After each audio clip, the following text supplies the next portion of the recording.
Hello, folks. Thank you for tuning in to the Federalist Files. On today's show, we're going to be covering Federalist number 53.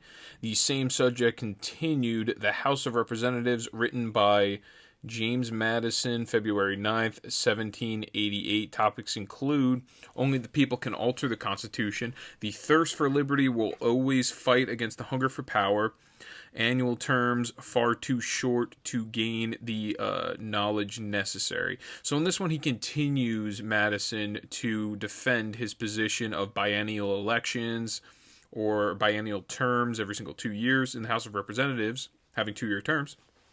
He continues to defend it, and he shoots down the idea of having these terms, I think it's every 4 years. Every year terms, annual terms, which is an idea, I think, of the anti-federalists.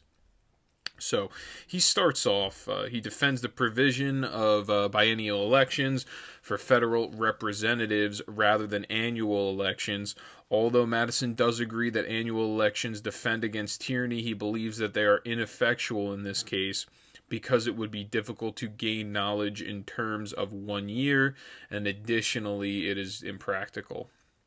So he starts up, and I quote, "I shall here perhaps be reminded of a current observation that where annual elections end, tyranny begins. If it be true, as has often been remarked, that sayings which become proverbial are generally founded in reason, it is not less true that when once established, they are often applied to cases to which the reason of them does not extend."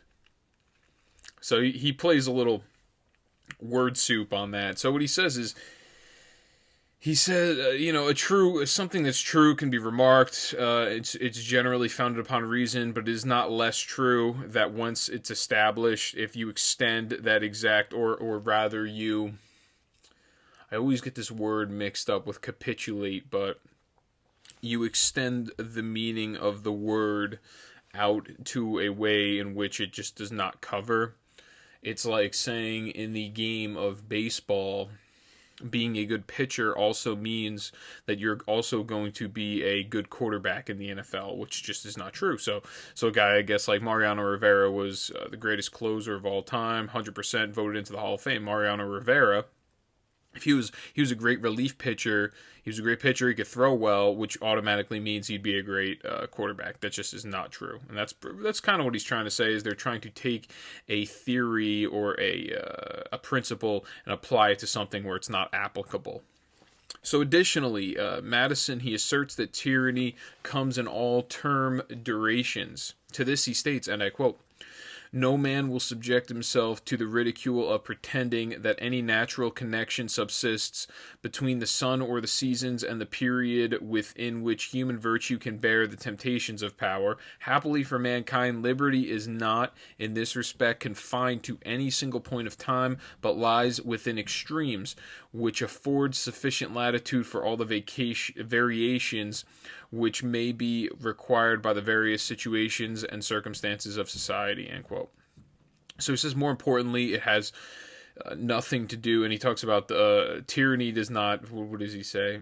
Pretending natural connections, so meaning the sun or the seasons is not what predicts tyranny or what predicts oppressive regimes, but rather it is the liberty or the allowance thereof, or the way in which the Constitution and the governing document is written and on what principles it lies, which is much more important than any type of term, which makes sense. It's a very valid argument. So what does he say next? So next he starts to talk about magistrates, which is interesting. So he states, and I quote, "The election of magistrates might be, if it were found expedient, as in some instances it actually has been, daily, weekly, or monthly, as well as annual, and if circumstances may require a deviation from the rule on one side, why not also on the other side?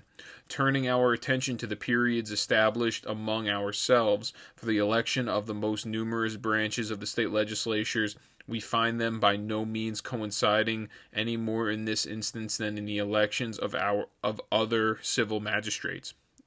End quote.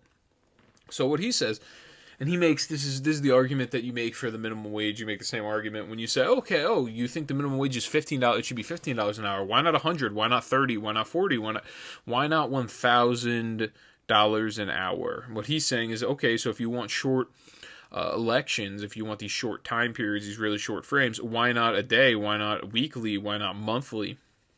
If we're going to go with such a short duration of time, because it's been done before. It's been done in specific state legislatures. Why don't we have it set up that way instead? But the real key is, and he talks about civil magistrate. He says that because the people that were objecting to what he was saying here, they were mostly of the state power, the state legislatures. They were much more about the state authority, and they know that it would be futile if they had their own terms were days or weeks or months. So Madison, he starts to give examples of specific different states on the way in which they handled their terms. So in Connecticut and Rhode Island, the periods are half yearly, so every 6 months. In the other states, South Carolina they are annual. In South Carolina, they are biennial, as is proposed in the federal government. So the proposed Constitution is a 2-year, like South Carolina. Here's the difference as 4-1 between the longest and shortest periods, and yet it would be not easy to show that Connecticut or Rhode Island is better governed or enjoys a greater share of rational liberty than South Carolina, or that either the one or the other of these states is distinguished in these respects, and by these causes from the states whose elections are different from both. So he takes his time, and as he was talking about the state legislatures before, he takes his time now to compare the state legislatures to the federal government. So he says, well, okay, so the state legislature of Connecticut and Rhode Island, they do it every single 6-month terms in their state legislature. And South Carolina, they do it every 2 years as proposed in our Constitution that we're pushing right now. Has there been any difference in levels or degrees of liberty? And the answer is it's been the same in all these different states, even though South Carolina has a longer period in terms than Connecticut and Rhode Island do. So in other words, the term of office, whether short or long, doesn't completely safeguard the people from tyranny, but the good news is a thirst for liberty always exists, and hopefully the fight for freedom will always overcome the temptation of power, another important distinction Madison alludes to. So next this is what he states, and this is a very profound quote. He states, and I quote, "A constitution established by the people and unalterable by the government, and a law established by the government and unalterable by the government seems to have been little understood and less observed in any other country." End quote. So what he's saying is there's specific, these people, they establish the Constitution, and they're the ones that essentially are able to alter certain specific aspects of the Constitution. And then he says a law that is established by the government and alterable by the government is a totally different law. So I guess he has a different view on what constitutional amendments are, what constitutional values and principles and laws are, comparatively to stupid little, like, hey, don't walk inside the jaywalking line, very simple things. So in some way, you know what, actually, I don't even know if he actually specifically draws the distinction, but he's saying it's been little understood and less observed in any other country. So he's saying in our country, we understand that the people themselves are the ones that establish the Constitution, and it is unalterable by the government. And then there's certain laws that are established by the government and alterable by the government. And that case was going on in Europe, and I think that's what he's kind of alluding to here. But I do think it's very, very profound, meaning it is the self-government quote, is to establish that the people themselves are the ones that create the government, which is very important. And there's certain fundamental values and principles, there's certain fundamental rights that they have that are unalterable by the government. So the government cannot take them away from you. The unalienable rights bestowed upon you by your creator, not by the government. So in summation, the people established the Constitution, and they are the means to alter that Constitution, not the government. A concept that has not been often been observed in any other country, but will be in America. And then he goes on to list some examples. He continues by listing Great Britain as one of the examples that have abused their powers and altered their government through legislative acts, moving term limits with no check on their power. So I guess that is what he was alluding to. Now he states next, and I quote, "Wherever the supreme power of legislation has resided, has been supposed to reside also a full power to change the form of the government. Even in Great Britain, where the principles of political and civil liberty have been most discussed, and where we hear most of the rights of the Constitution, it is maintained that the authority of the Parliament is transcendent and uncontrollable, as well with regard to the Constitution as the ordinary objects of legislative provision." End quote. So he's saying wherever you give the power of this legislation, a lot of the times it ends up becoming, I guess you would call it tyrannical, and they now have the full power to change the form of government. And what he means is when you say so the way in which we alter the Constitution, we amend the Constitution, you say the government has to amend it, they have to hold a vote, it has to be done that way, that's the specific way that it's supposed to be done, right? So what he's referring to is this self-government system it's not implemented, I mean it is implemented in constitutional law, but it's also implemented in just in behavior. So what he's referring to is you need that 2/3 in the House and the Senate for a amendment to alter the Constitution. So you need those 2/3 there. But most importantly, and this is a provision that I don't know if this has ever been found in any constitution or any governing document of any European country ever, this provision until it came to the United States of America to this extent. Maybe something similar to it, but not exactly so.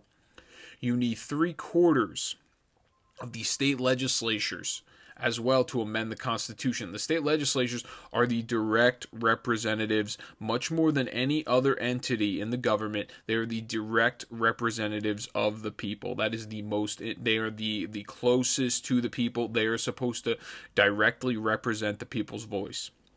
And that, I think, is the provision that he's pointed to. Yeah, technically the government can be altered in certain ways, certain aspects, through an amendment of the Constitution, but it's supposed to not be from the government amending the Constitution. It's supposed to be the people themselves are the ones that are choosing to amend the Constitution, and to represent the people is the state governments. If they did not have that specific provision in the Constitution, then it would not be a self-government.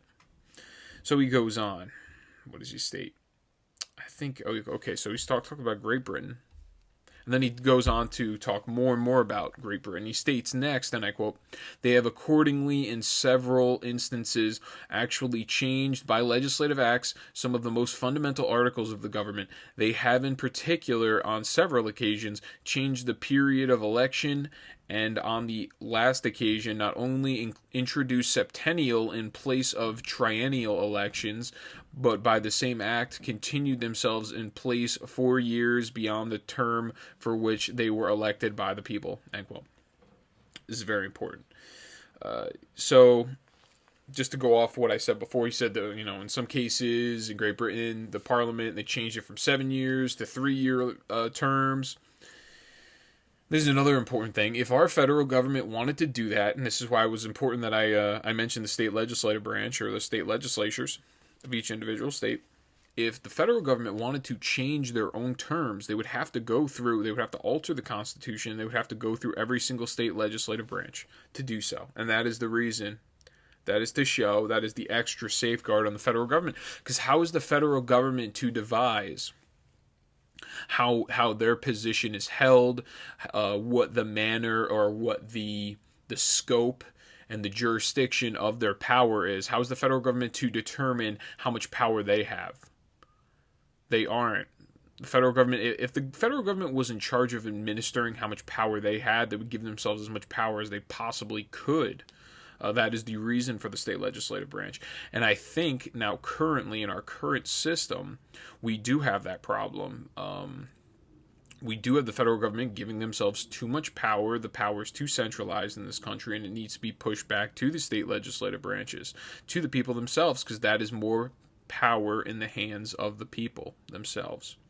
So Madison next, he asserts, and I quote, "An attention to these dangerous practices has produced a very natural alarm in the votaries of free government, of which frequency of elections is the cornerstone, and has led them to seek for some security to liberty against the danger to which it is exposed. Where no constitution paramount to the government either existed or could be obtained, no constitutional security similar to that established in the United States was to be attempted." End quote. This is very interesting. So, and it's an important distinction that he makes at the very end when he says, where no constitution paramount to the government either existed or could be obtained. And that is the most important part. The Constitution is paramount to the government. The people in the government, they do not hold the power that the Constitution is supposed to hold more power than the government. That's the point of it. The government's supposed to play by the rules of the Constitution. It is like an example of when you live in your house and you are under the age of 18, when you live in your parents' house. You live by their rules and their guidelines and their standards because you are living under their roof. That is the same case here. You do not make the rules yourself. That's old school parent. Who knows how parents do it now? But years ago, that's how it was, or that's how it was in my family. So specifically, the federal government, they're playing by the rules of the Constitution. They're not making the rules to the Constitution. And the Constitution it's essentially our rules, the rules of the people. It's very important that he says that. And then he also talks about these dangerous practices. The reason that they want to have more and more frequency of elections is because of these dangerous practices. But in a free government, we wouldn't have to worry about having these extremely frequent elections because they would have to be governed by the federal government would have to be governed by the Constitution, by the people. So I think he goes on to actually explain that part. Next, he states, and I quote, "Some other security, therefore, was to be sought for, and what better security would the case admit than that of selecting and appealing to some simple and familiar portion of time as a standard for measuring the danger of innovations, for fixing the national sentiment, and for uniting the patriotic exertions. The most simple and familiar portion of time applicable to the subject was that of a year, and hence the doctrine has been inculcated by a laudable zeal to erect some barrier against the gradual innovations of an unlimited government, that the advance towards tyranny was to be calculated by the distance of departure from the fixed point in annual elections." End quote. So everyone thinks that the further and further your elections get in terms of time, the larger increments or amounts of time between one election to the other, the further advancement you have towards tyranny. And that was the best security in the old world, in the European world, because the government was regulating themselves rather than the people regulating the government. So he goes on next. He states, and I quote, "But what necessity can there be of applying this expedient to a government limited, as the federal government will be, by the authority of a paramount constitution? Or who will pretend that the liberties of the people of America will not be more secure under biennial elections, unalterably fixed by such a constitution than those of any other nation would be, where elections were annual or even more frequent, but subject to alterations by the ordinary power of the government? The second question stated is whether biennial elections be necessary or useful." So that's what he gets to next, the biennial elections. And this is very important fact that he once again, he regurgitates that the Constitution is to be paramount to the government. once again, so the government is not the one making the rules. The Constitution is the rules, and it's unalterable by the federal government, which is true. It is unalterable by the federal government in which it is regulating, because the people themselves have a say. 3/4 of the state legislatures. I think a lot of the laws, a lot of the federal laws, and I think this stems to our bigger issue right now in government and federal government practice. A lot of the laws that they are attempting to pass currently are in contradiction of the Constitution. I think a lot of them are, and I just don't know if how we let them in the 1900s get away with income tax, and that's how we're getting screwed right now. Madison claims in this excerpt that if there is no constitution, an act of the people superseding government, there is no security and there will be no attempts to try and establish a constitution. Next, Madison remarks, and I quote, "No man can be a competent legislator who does not add to an upright intention and a sound judgment a certain degree of knowledge of the subjects on which he is to legislate." End quote. So if you want to be a legislator, you have to somewhat know or have a knowledge or a decent knowledge of the subjects in which you are to legislate. And it's for an example of this, we have a lot of Democrat Party members that talk about banning weapons, banning firearms. They know absolutely nothing about a firearm. If you ask them what an assault weapon is, free-flowing, they would not. If you ask a regular liberal what is an assault rifle or what is an assault weapon, they won't be able to answer the question. Most of the classification of what makes something an assault weapon or assault rifle is cosmetic additions, certain attachments to guns.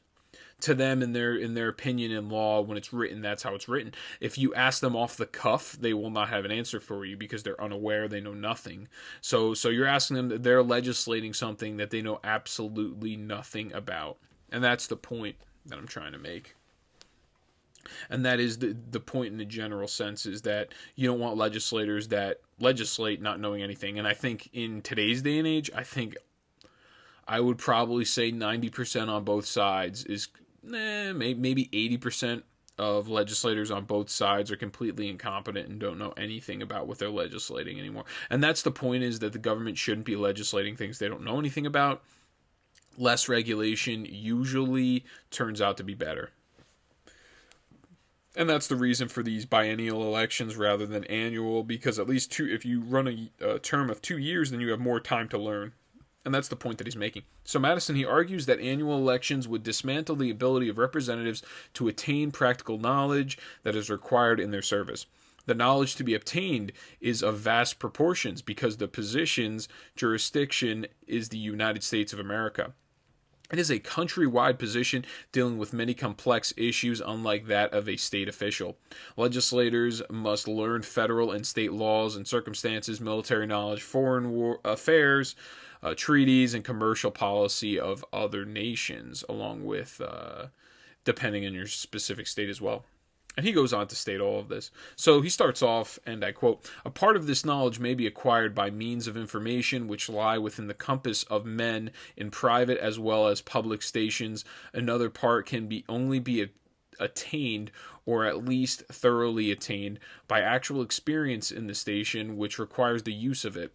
The period of service ought therefore in all such cases to bear some proportion to the extent of practical knowledge requisite to the due performance of the service."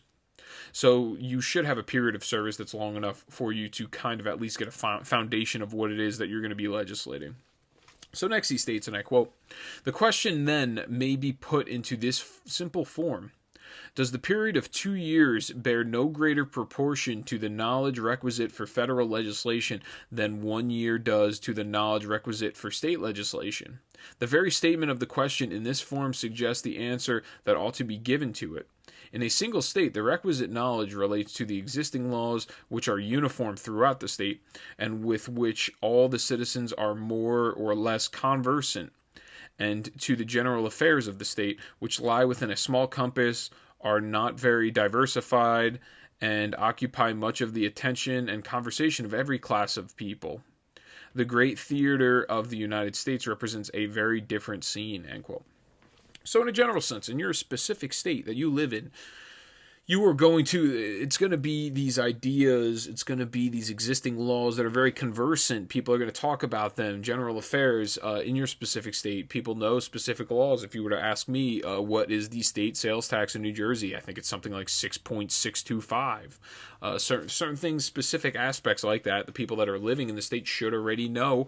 And if you're living in that state as a state legislator, you're hearing more and more about these different things. You're learning, you're getting your bearings, you're learning more about the state law that you are to legislate. Now, if you are a federal representative, it is much more difficult because you'll know what your specific state does, but you're a federal representative. You're supposed to oversee the entire union. You're supposed to learn more and more about federal law as well, and foreign affairs too. So he goes on to accentuate this.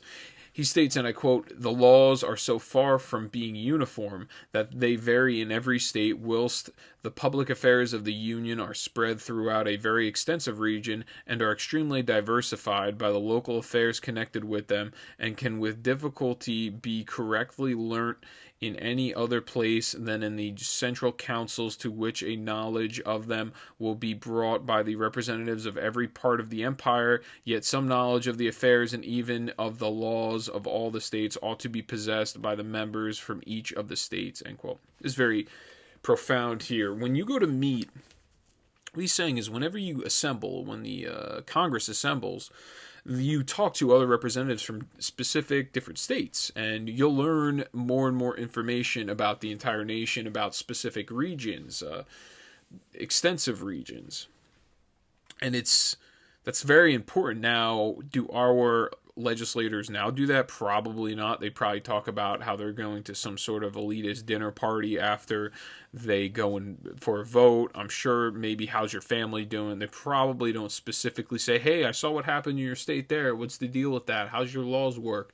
That's probably what's not. It's probably friendly banter. They're probably not attempting, they don't have a thirst for knowledge like some Americans do. I definitely believe that we would be much better served if regular working class Americans were to get into government. Unfortunately, it is becoming a much more rich man's game. It is a game of who is the politically connected and who has the backing of big money. Unfortunately, I think that regular work, I'm talking plumbers, I'm talking small business owners, I'm talking regular working class people, I think would much better serve in our government because they would actually be interested in learning more and more and gaining as much knowledge about the country they love. Patriotic Americans, those are the people that should be in government. Unfortunately, we are being run by a bunch of ignoramuses that have absolutely no idea what they're doing in there. There's very few of them that actually truly care about the people. A lot of them go out there for photo ops, and I see it from both sides. I see it from Republicans and Democrats. Whenever something happens, they go out there and they take a big photo op. It's like a big joke. So next what I have, he states, and I quote, "How can foreign trade be properly regulated by uniform laws without some acquaintance with the commerce, the ports, the usages, and the regulations of the different states? How can the trade between the different states be duly regulated without some knowledge of their relative situation in these and other respects? How can taxes be judiciously imposed and effectually collected if they be not accommodated to the different laws and local circumstances relating to these objects in the different states? How can uniform regulations for the military be duly provided without a similar knowledge of many internal circumstances by which the states are distinguished from each other? These are the principal objects of federal legislation and suggest most forcibly the extensive information which the representatives ought to acquire," end quote. So there's all these different questions that he runs through all of them. How is this supposed to be determined? How are we supposed to figure this out? How is this all supposed to be done in government from the federal legislative branch if everyone has no clue what's actually going on? And the real answer today is the staffs of these individuals that are our federal representatives and our legislators. They're the ones that handle a lot of this stuff. When they hand out a bill that's 500 or 600 pages and it's absolutely absurd, do you think all 435 of our representatives are reading the 500-page bill? No, it's not happening. Their staff is reading the bill and then giving them a quick once over, giving them the summary. So next he goes on. He states, and I quote, "A branch of knowledge which belongs to the acquirements of a federal representative and which has not been mentioned is that of foreign affairs. In regulating our own commerce, he ought to be not only acquainted with the treaties between the United States and other nations, but also with the commercial policy and laws of other nations. He ought not to be altogether ignorant of the law of nations, for that, as far as it is a proper object of municipal legislation, is submitted to the federal government," end quote. Yeah, I do. What he's saying is you just want to know everything. At this time, obviously, law was much simpler than it is now. They purposely make it very complex so the regular citizen cannot read it and understand it and discern it, to make your life much more difficult, and the elitist snobs can continue to overwhelm you, and they can continue their success. And you can't do anything about it, really. I think that's why they make the tax law the way it is. I think there's a lot of laws that are built around the idea of keeping the regular worker and the regular citizen down and keeping them in their country clubs continuing to sip martinis.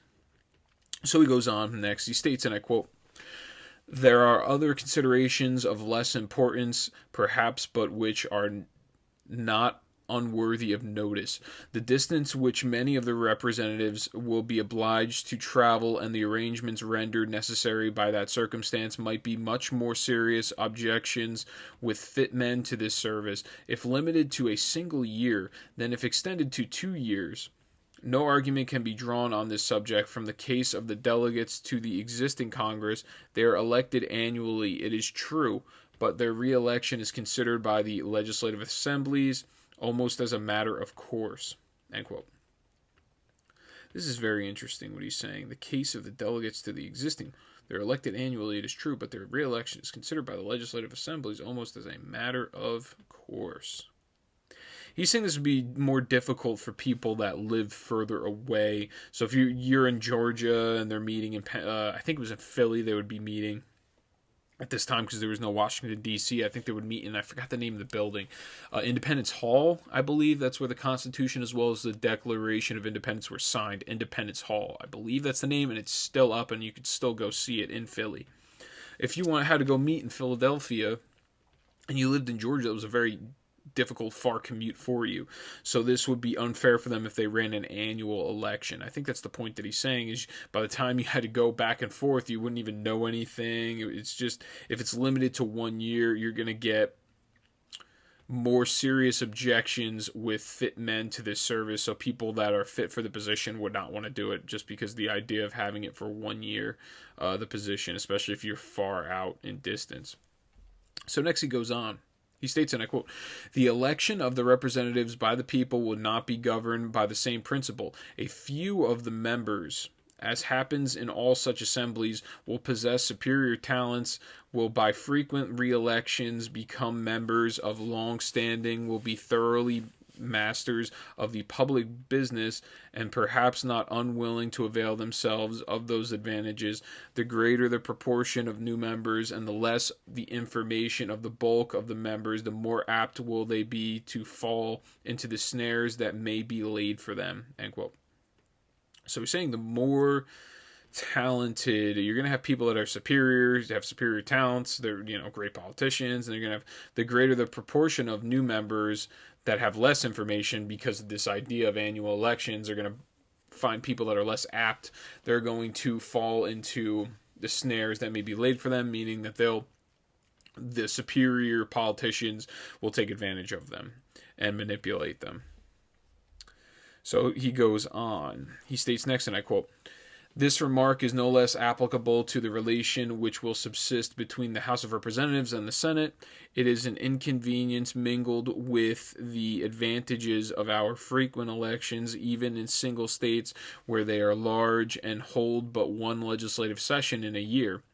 that spurious elections cannot be investigated and annulled in time for the decision to have its due effect. If a return can be obtained, no matter by what unlawful means, the irregular member who takes his seat, of course, is sure of holding it a sufficient time to answer his purposes. Hence, a very pernicious encouragement is given to the use of unlawful means for obtaining irregular returns. End quote. That's the most important part at the very end that he states.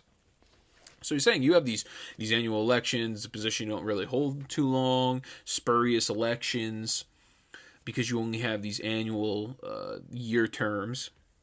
And because of that, it will cause legislators to try to usurp their power, attempt to abuse their power, to hold on to their position in government. They will use unlawful means to obtain these irregular returns.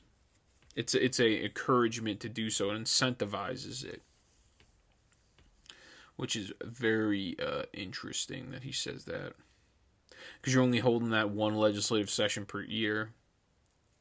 Okay, so next, what's he say? Okay, so he's arguing that the state cannot have the decision made on the winner of the election in a timely manner, rendering an annual term lifeless, is what he talks about earlier. Madison also stresses that some more skilled members will become in longer standing, whereas a greater proportion of new members will have less information attained because of the short term and become more apt to fall into despotic tendencies because they don't know anything. It's like when you play... It's like if you're doing jiu-jitsu or you're doing some sort of contact sport, what do you do when you don't know what you're doing? Is you just try to kind of bull your way through it. You try to use aggression to get your way through a physical contact sport when you don't know the fundamental values of the sport. If you know the fundamental values, you can conserve your energy and you can do it the correct way and the more effective way. So he has two more quotes here. His second to last one, he states next, and I quote, "Were elections for the federal legislature to be annual, this practice might become a very serious abuse, particularly in the more distant states. Each house is, as it necessarily must be, the judge of the elections, qualifications, and returns of its members, and whatever improvements may be suggested by experience for simplifying and accelerating the process in disputed cases, so great a portion of a year would unavoidably elapse before an illegitimate member could be dispossessed of his seat, that the prospect of such an event would be little check to unfair and illicit means of obtaining a seat." End quote. So illicit means illegal. They would try to illegally and unfairly obtain the seat. So what he's trying to say here, he's trying to say if there's all these issues, since each specific state, each house, each individual state has its own qualifications, judge of the elections, return of its members. If they had annual elections, the problem with that would be, if anything illegitimate happened, they would only have a year to fix it, and it would be better to have 2-year-long terms because of that. It would take them a full year to try to fix it and figure it out, and it just would not be enough time. I think that's what he's referring to. That one's a little convoluted. But he ends it in stating this, and I quote, "All these considerations taken together warrant us in affirming the biennial elections will be as useful to the affairs of the public as we have seen that they will be safe to the liberty of the people." End quote.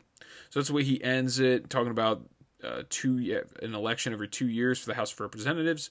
And I'm not sure what his next one's going to be on, the apportionment of members among the states. So it's going to be how many citizens for each House of Rep member. So that one should be very interesting, considering it has changed, as of in modern times, it's many more people to apportionment, or else we'd have, thousands of legislatures, or thousands of legislators.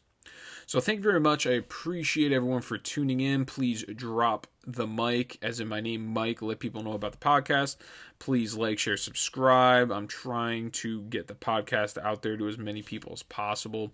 I greatly appreciate you all tuning in, and I will see you next time. Thank you.